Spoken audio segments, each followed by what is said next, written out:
আমার রাসূল বলেন আমি সামনে যেমন দেখি রে আমি পিছনেও তেমন দেখতে পাই, আমি ডানে যেমন দেখি রে আমি বামেও তেমন দেখতে পাই। উপরের দিকে তাকাইলে আল্লাহর আরশের খবর আমি বলে দিতে পারি, মাটির নিচে তাকাইলে মাররাবে কবরাইন আল্লাহ নবী কবরের খবর বলে দিতে পারেন। আল্লাহু আকবার।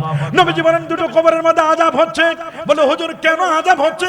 আল্লাহ রাসূল বলে দিলেন একটা কবরে আযাব হচ্ছে ইয়ামশিন নামিমা, লোকটা চগলখড়ি করত। আর একটা কবরে আযাব হচ্ছে এই লোকটা প্রস্রাব থেকে ইউরিন থেকে ভালো করে পবিত্রতা অর্জন করত না। তাহলে যেই নবী মাটির দিকে তাকাইলে কবরের খবর বলে দিতে পারে, অথচ আমরা মাটির নিচে কোন কবরে কি আযাব হচ্ছে আমরা কেউ বলতে পারি না। কে বলেন পারি নাকি? সেই নবীকে তোমরা বলো আমাদের মতো, আমার নবীকে আমাদের মতো সাধারণ না অসাধারণ? কি বলেন আমার নবীকে আমাদের মতো সাধারণ? অসাধারণ নবী। ইন্নামা আনা বাশারুম মিসলুকুম, আমি তোমাদের মতো মানুষ। ইউহা ইলাইয়া, আমার কাছে ওহী আসে। তবে হ্যাঁ আমি জিনসে বাশার, আমি ফেরেশতাও নই, আমি জিনও নই, আমি মানুষ। তবে তোমাদের মতো সাধারণ মানুষ আমি নই। আইয়ুকুম মিসলি, কে আছো তোমরা আমার মতো? সাহাবায়ে কেরাম বলল ক্বালু লাসনা কাহাইয়াতিকা ইয়া রাসূলুল্লাহ, আমরা কেউ আপনার মতো নয়। আপনার তুলনা আপনি নিজেই। নবীজি 20 দিন 25 দিন পর্যন্ত না খেয়ে থাকতে পারতেন। সাওমে বাসাল 3 দিন 5 দিন পর্যন্ত সাওমে বাসাল করতেন। নবীজিকে জিজ্ঞেস করা হলো ইয়া রাসূলুল্লাহ আপনি যদি নন স্টপ রোজা রাখতে পারেন আমরা কেন রোজা রাখতে পারবো না? হযরত আবু বকর ওমর ওসমান আলী রিদওয়ানুল্লাহি তাআলা আলাইহিম আজমাইন সাহাবায়ে কেরাম শুরু করে দিল হুজুর আমরা নন স্টপ রোজা রাখবো। দেখছে বিছানা থেকে কেউ উঠতে পারে না। নবীজি বলেন তোমরা এখন রোজা রাখতে চাচ্ছ, তোমরা রোজা রাখতে চাচ্ছ, তোমরা তো ঘুমাইলে কেউ খাওয়ায় না, তোমরা তো ঘুম থেকে জাগলেই ক্ষুধা লাগে তোমাদেরকে। আর আমি রাসূল যখন ঘুমাই যাই ইউতিমুনি রাব্বি আয়ুসকিনি, আমার আল্লাহ আমারে খাওয়ায়, আমার আল্লাহ আমারে পান করায়। আমার মতো তোমরা কেউ নয়। সাহাবায়ে কেরাম বলল ক্বালু লাসনা কাহাইয়াতিকা ইয়া রাসূলুল্লাহ, আমরা কেউ আপনার মতো নই। আল্লাহু আকবার বলেন। কে বলেন আমাদের নবীকে আমাদের মতো সাধারণ? কি বলেন সাধারণ? সেই নবীর ব্যাপারে তারা বাজে মন্তব্য করে, কয় নবী হাসরের ময়দানে ফেল করে তাকাই থাকবে, নবীর কোনো খবর থাকবে না। আরে বেটা শোনো, কেন নবী ফেল করে তাকাই থাকবেন? আমার আল্লাহ বলেন ওয়ালা সাউফা ইউতিকা রাব্বুকা ফাতারদা, আপনার রব আপনাকে এমন কিছু দিবেন যাতে আপনি নবী খুশি হয়ে যাবেন। এমন কিছু কি যে দিবেন, কি যে দিবেন। নবীজি বলছেন আমি মাকামে মাহমুদের সিজদায় পড়ে থাকবো। আমার আল্লাহ বলবেন দোস্ত ইরফা রাসাকা, আপনি মাথা উঠান, সালতুতা আপনি চান, ইসফা তুশফা আপনি সুপারিশ করুন, আপনার সুপারিশ আজকে গ্রহণ করা হবে। আপনি যা চাইবেন আপনাকে তাই দেওয়া হবে। কি আমরা নবীর শাফাআত চাই কি চাই না? হাত তুলে দেখাও মুসলমান, শাফাআত চাই কি চাই না? এই মুসলমান কি রোজা রাখে দুর্বল হয়? আমরা রোজা রেখে দুর্বল হব? আমরা যে রোজা রেখে দুর্বল হবে না তার প্রমাণ তো আছে। কারণ 17 রমজান ইসলামের প্রথম যুদ্ধ বদর হয়েছে। বলেন কি হয়েছে?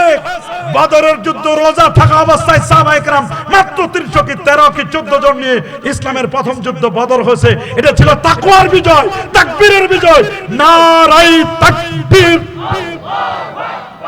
এটা তো রোজার আগের অবস্থা। রোজা রাখার পরে আমাদের ঈমানি শক্তি বাড়ে। নারাই তাকবীর, আল্লাহু আকবার, নারে রিসালাত, আহলে সুন্নাত ওয়াল জামাত,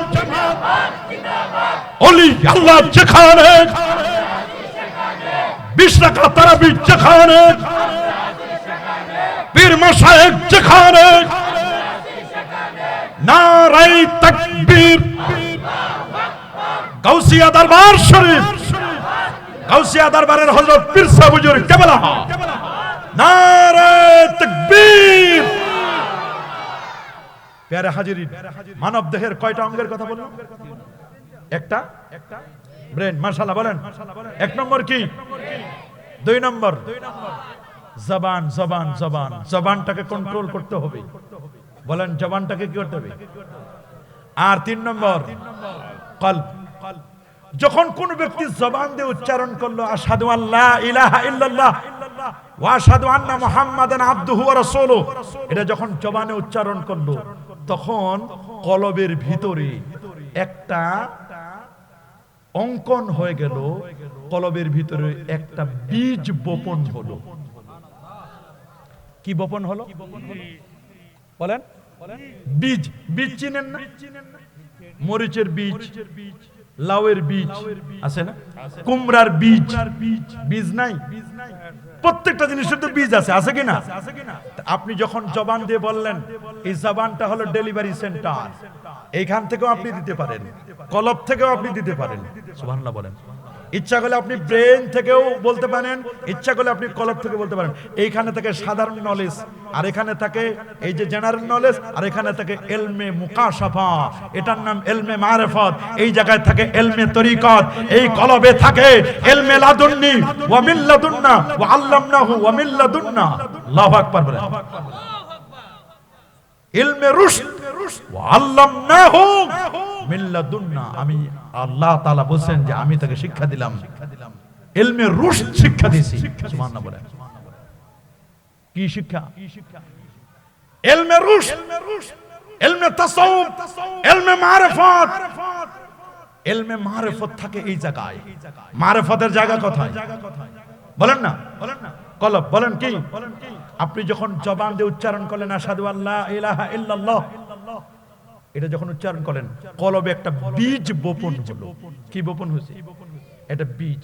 আচ্ছা বলেন, এই বীজটাকে আপনি যদি নমুনা করতে চান, বীজটাকে ডেভেলপ করতে চান, বীজটাকে গ্রোথ করতে চান, যে এই বীজ থেকে একটা গাছ হবে, তাহলে বীজটা লাগাতে হবে কোথায়? মাটি। বলেন কি লাগবে? বীজের জন্য বীজটার নাম হলো তাওহীদ। বলেন বীজের নাম কি? আরো জোরে। বীজের নাম কি? তাওহীদ। কারণ ঈমানের দুইটা পার্ট, প্রথম পার্ট হলো তাওহীদ, দ্বিতীয় পার্ট হলো রিসালাত। বীজ হলো তাওহীদ, বীজটা কি? এবার আপনি বীজটা লাগাবেন কোথায়? মাটি লাগবে, জমিন লাগবে। জমিন হলে হবে না, ঠনঠনে জমিন হলে হবে না, জমিনটা লাগতে হবে উর্বর জমিন। সুবহানাল্লাহ বলেন। উর্বর জমিন যখন হবে, বীজ যখন উর্বর জমিনে দিবেন, এই জমিনে সব সময় বীজ লাগালে হয় না, আবহাওয়া লাগবে, সিজন বুঝে লাগাইতে হবে। কি বলেন? সিজন লাগবে না? এখন ফুলকপির সিজন, বাঁধাকপির সিজন, বর্ষাকালে ফুলকপি হবে? বলেন না হবে? সিজন লাগবে, সিজন আবহাওয়া লাগবে। তাহলে আপনি যখন বীজ তাওহীদটা যখন মাটিতে দিলেন, মাটিটার নাম হলো রিসালাত। বলেন মাটির নাম কি? বলেন মাটিটার নাম কি? এবার বীজ দিলেন, মাটিটার হলো রিসালাত। মাটির মধ্যে যদি বীজটা দেন, যদি উপরে রাখেন বীজ, তাহলে পাখিতে টোকায় খেয়ে ফেলবে। কিন্তু বীজটা যখন নিজেকে সুপর্দ করে দিবে, মাটির নিচে নিজেকে আত্মসমর্পণ করবে, সকল বীজ থেকে গাছ হয় না, ওই বীজ থেকে গাছ হয়। যে বীজ মাটির নিচে কমপক্ষে 1-2 ইঞ্চি মাটির নিচে ঢুকে যায়। সুবহানাল্লাহ বলেন। मिटा दो अपने हस्सी को, अगर कुछ मर्तबा चाहो के दाना खाक में मिले मिलकर गोले गुलजार होता है। একটা বীজ যখন মাটির মধ্যে নিজেকে আত্মসমর্পণ করবে, 3 দিন 5 দিন 7 দিন পরে দেখবেন এই বীজ থেকে একটা অঙ্কুর, একটা চারা গাছ বের হবে। আর যে আল্লাহু আকবার, কি বের হবে বীজ থেকে? এই চারা গাছটা যখন বের হলো, খেয়াল করবেন, এই চারা গাছ, এই বীজ থেকে যখন চারা গাছটা বের হলো, চারা গাছের দুটা পাতা, একটা হলো তাওহীদের আর একটা হলো রিসালাতের। সুবহানাল্লাহ বলেন। বলেন একটা কিসের? তাওহীদের। আরেকটা কি? এইটার নাম হলো ঈমান, এটার নাম হলো কলেমা। আমাদের কলেমা পড়েন লা ইলাহা ইল্লাল্লাহু, এটা হলো তাওহীদ। আর মুহাম্মাদুর রাসূলুল্লাহ সাল্লাল্লাহু আলাইহি ওয়াসাল্লাম, এটার নাম হলো রিসালাত। একদিকে তাওহীদ আর একদিকে রিসালাত। এই দুইটা একটা গাছের দুইটা পাতা, দুইটা পাতার একটা অঙ্কুর। আল্লাহ তাআলা কোরআনে বলেছেন সূরা ইব্রাহিম 24 নম্বর আয়াতে, আল্লাহ এই গাছটাকে তুলনা করেছেন কালেমা তাইয়্যিবার সাথে। আল্লাহ বলেন আলাম তারা কাইফা দারাবাল্লাহু মাসালান কালিমাতান তাইয়্যিবাতান কাশাজারাতিন তাইয়্যিবা আসলুহা সাবিতুন ওয়া ফারুহা ফিস সামা। আসলুহা সাবিত, এর শিকড় থাকবে জমিনে, আর এর শিকড়গুলো জমিনে, এর ডালপালাগুলো থাকবে উপরে। যখন একটা গাছ অঙ্কুর, একটা গাছ যখন বের হলো, অঙ্কুর চারা গাছ, চারা গাছটা যখন ছোট থাকে তখন লেকে থাকে, বাতাসে পড়ে যেতে পারে, ঠিক কিনা বলেন? জোরে বলেন, আরো জোরে বলেন। কি বলেন? চারা গাছটা পড়ে যেতে পারে। এই জন্য দক্ষ কৃষক কি করে? চারা গাছের চতুর্দিকে মাটি দেয়, মাটি দেওয়ার পরে এরপরে ওখানে মাটি দেয়, পানি দেয়, নিড়ানি দেয়, সার দেয়, গোবর দেয়, ছাই দেয়। এগুলো দিলে দেখবেন আরেকটা পাতা গজাবে, তাওহীদ এবং রিসালাতের পর আরেকটা পাতা গজাবে।